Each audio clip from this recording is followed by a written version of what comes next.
Kata Auf, yang pulang Zaki atau Auf? Zaki.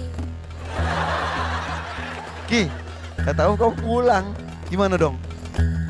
Apa-apa. Papa beneran peluk Aufnya.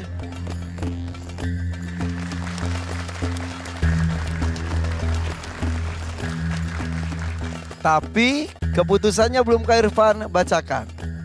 Yang pulang bisa Zaki, bisa juga Auf. Dan keputusannya adalah yang pulang hari ini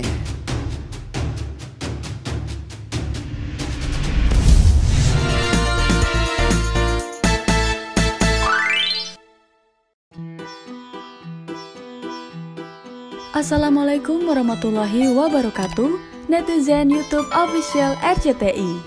Kembali lagi bersama Kahfi, kegiatan anak Hafiz Indonesia yang akan menemani puasa kalian.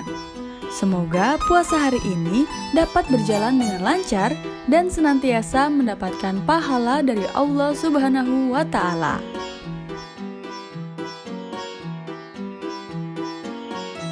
Yuk sama-sama kita selalu berjuang di jalan Allah. Karena berjuang di jalan Allah itu sudah diterapkan sejak dahulu oleh para nabi dan rasul. Salah satunya dengan cara berdakwah. Sebagai umat Islam, kita dianggap sebagai penyambung tugas Rasulullah Shallallahu Alaihi Wasallam untuk menyampaikan dakwah. Berdakwah merupakan sebuah tugas yang mulia dalam pandangan Allah Subhanahu wa Ta'ala. Sehingga dengan dakwah tersebut, Allah menyematkan predikat khairu ummah atau sebaik-baiknya umat kepada umat Nabi Muhammad Sallallahu Alaihi Wasallam.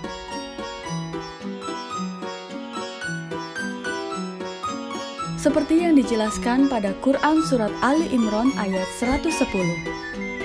Kalian adalah umat yang terbaik yang dilahirkan untuk manusia, menyuruh kepada yang ma'ruf dan mencegah dari yang munkar, dan beriman kepada Allah.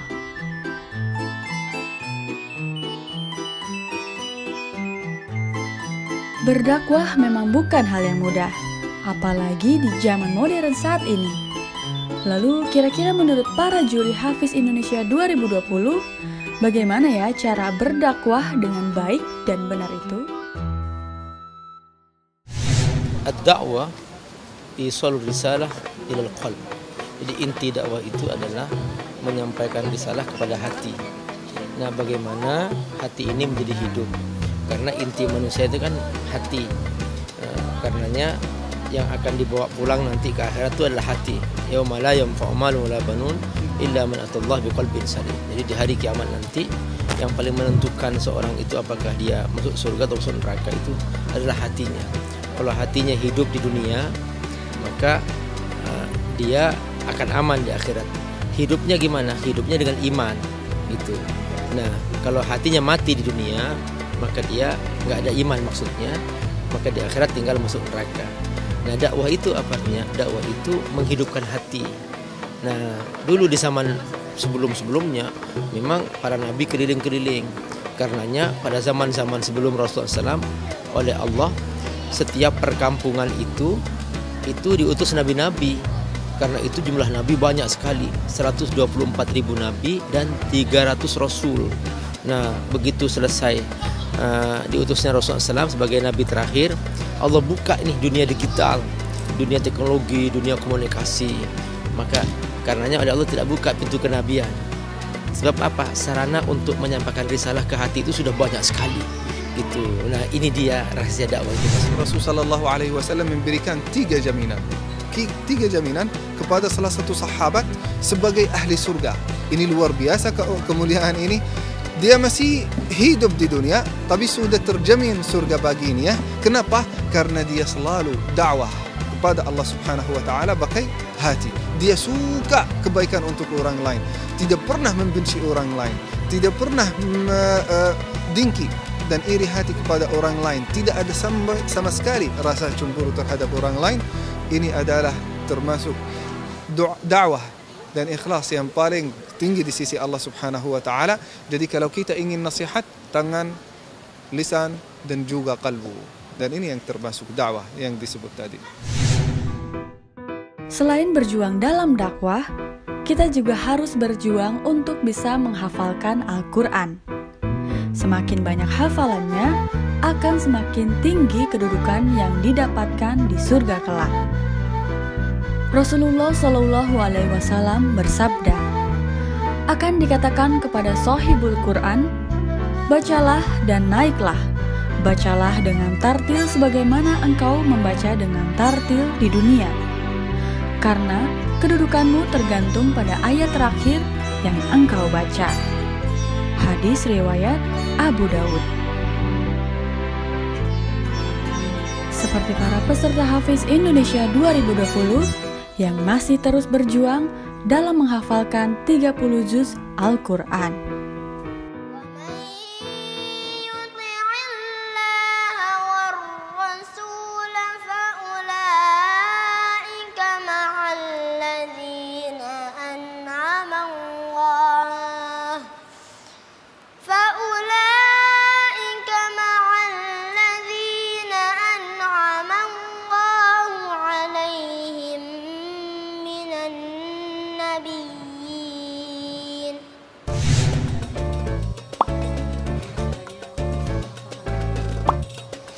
Hafiz kami ajarkan bacaan terlebih dahulu. Jadi setelah dia selesai membaca, kami bacakan, terus dia mengikuti, diulang terus menerus, itu di waktu setelah maghrib sampai isya. Jadi nanti dia menghafalnya subuh, terekam di waktu tidurnya. Jadi sebelum tidur dia sudah membaca dulu apa yang mau dihafal, kami bacakan, terus dia baca lagi mengikuti seperti itu.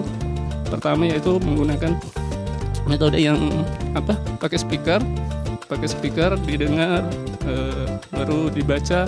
Ternyata kurang karena penjaganya itu saya juga nggak tahu yang mana salah yang mana benar. Akhirnya qadarullah dipertemukan salah satu ustadz, dan ustadznya itulah yang membimbing dia.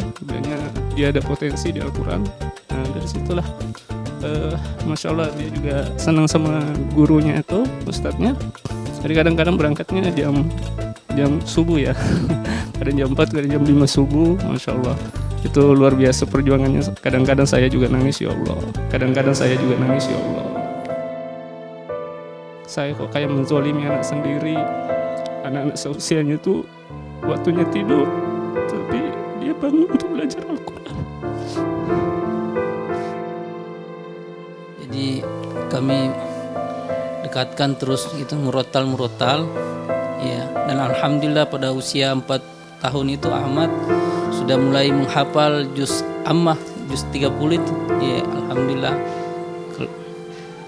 Menjelang masuk ke 5 tahun udah kelar 1 juz.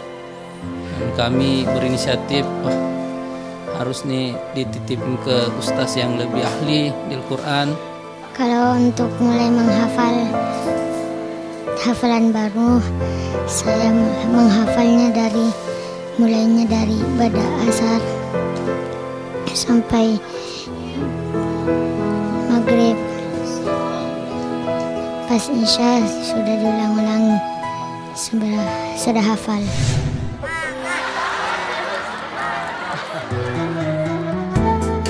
Wah, Hafiz Indonesia kedatangan bintang tamu yang Masya Allah cantik-cantik dan ganteng-ganteng loh. Siapa yang gak kenal sama Kak Melody? Dia merupakan mantan grup vokal dari JKT48.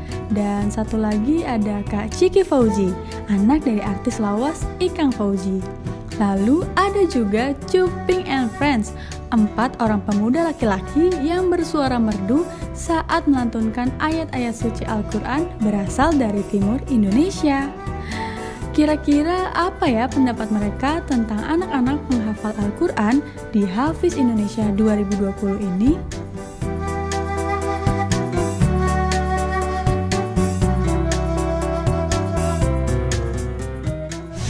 Saya melihat ada salah satu peserta namanya Hafiz, beliau menghafal 30 juz. Namun tadi kita sempat ngobrol juga, beliau punya kelemahan itu di hidung. Jadi setiap bacaan yang beliau baca itu selalu kesannya nafasnya keluar dari hidung. Di usia dia masih saat ini 8 tahun bisa menghafal 30 juz. Saya 8 tahun itu masih banyak mainnya dibandingkan lebih serius untuk memperdalam atau membaca Al-Quran. Bahkan sampai saat ini juga susah sekali ya. Di usia saya yang udah 30 tahun lebih ini membaca Al-Quran, jangankan 1 juz 2 juz. Tadi kata si Hafiz, dia itu sehari murojaah 1 sampai 6 juz. Pertanyaan kita kapan? Jangankan 1 juz 2 juz. Satu hari aja kita mungkin dengan usia kita seperti ini lebih banyak melihat membaca WhatsApp, lebih banyak membaca internet dibandingkan kita membaca Al-Quran. Ya, itu kalau buat saya inspiratif tersendiri buat saya. Ketika waktu dulu ada keinginan tersendiri masuk pesantren, tapi dukungan dari orang tua, dari keluarga tersentuh. Kemudian sampai saya di Sulawesi 3 tahun, kemudian dikirim ke Jawa, di Jogja 1 tahun, sampai bahkan saya menyelesaikan Al-Quran pun tidak tahu. Kemudian pukulan besar juga khusus untuk saya, ada adik saya tadi Hafiz, subhanallah, beliau di umur seperti itu bisa menyelesaikan hafalan Al-Qurannya. Kemudian dalam sehari beliau mampu murojaah atau mengulang hafalan yang telah dihafal 6 juz. Saya Masya Allah belum sanggup. Itu menjadi pelajaran tersendiri, dan saya akan mengambil pelajaran dari itu bahwa hafalan yang telah kita hafal harus tetap jaga dengan murojaah pengulangan terus yang telah kita hafal.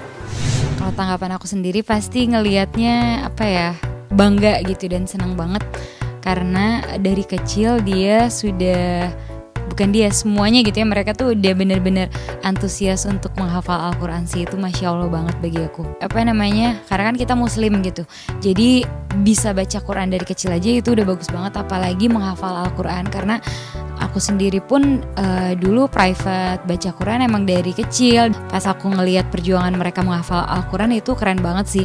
Itu salah satu kebanggaan buat mereka sendiri terutama, dan juga untuk orang tua gitu kan, jadi punya anak yang ingin menjadi soleh-solehah gitu. Dan aku sendiri pun ngelihatnya sangat takjub gitu dengan anak-anak yang punya antusiasme tinggi untuk menghafal Al-Quran.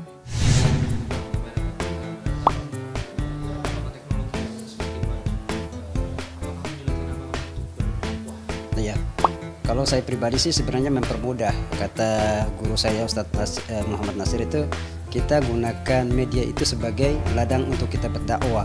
Mungkin di zaman dulu agak susah ya, kita lebih kebanyakan dengerin kaset.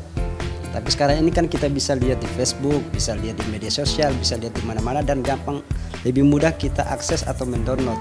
Mungkin di antara kita sekarang ini banyak guru-guru yang sangat milenial, yang sangat menjadikan kita sebagai motivasi untuk terus mendengarkan syiar dakwah mereka.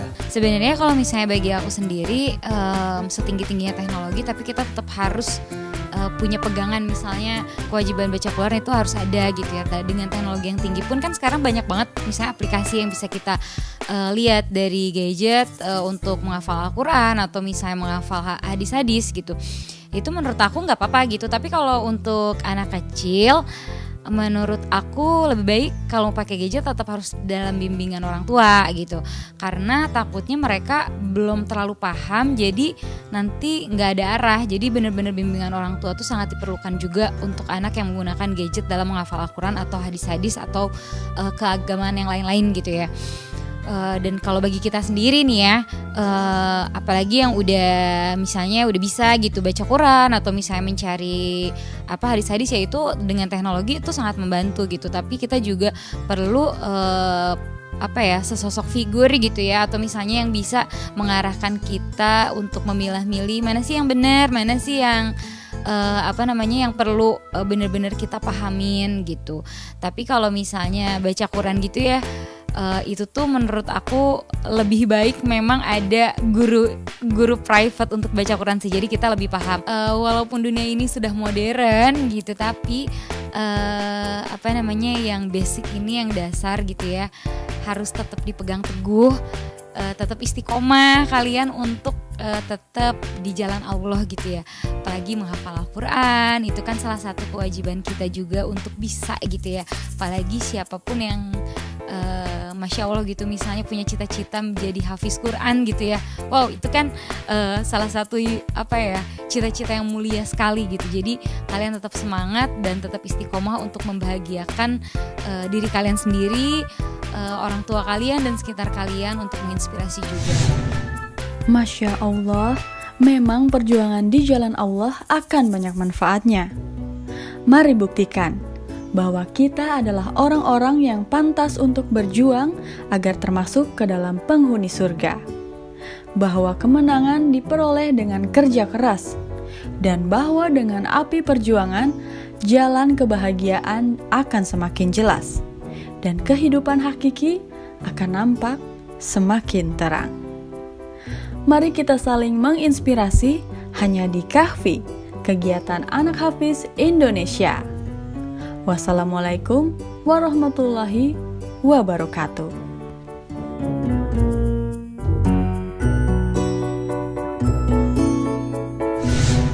A'udzu billahi minasy syaithanir rajim. Bismillahirrahmanirrahim. Ya ayyuhalladzina amanu kutiba alaikumus siyam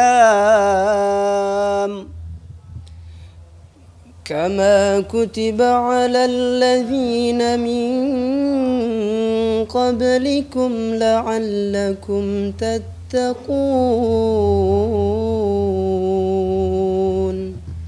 Sadaqallahul azim. Kami berempat mengucapkan selamat menunaikan ibadah puasa. Semoga puasanya diterima di sisi Allah Subhanahu wa taala. Assalamualaikum warahmatullahi wabarakatuh. Saya Melody Laksani mengucapkan selamat menunaikan ibadah puasa. Semuanya jangan lupa terus saksikan Hafiz Indonesia di RCTI. Yang pulang hari ini adalah, mohon maaf, Auf pulang.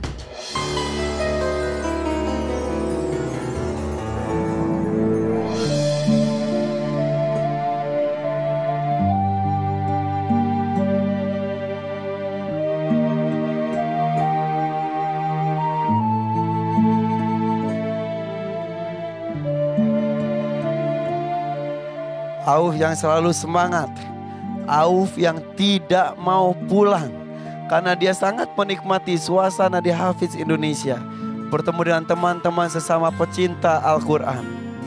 Cita-cita awalnya hanya simpel saja, mau naik pesawat. Ternyata dengan hafalan Al-Qurannya, cita-cita tersebut terkabulkan oleh Allah. Insya Allah akan ada cita-cita yang lain yang lebih agung lagi, lebih mulia, dan insya Allah akan terwujud dan terkabulkan dengan doa dan usaha yang dia lakukan sama ini.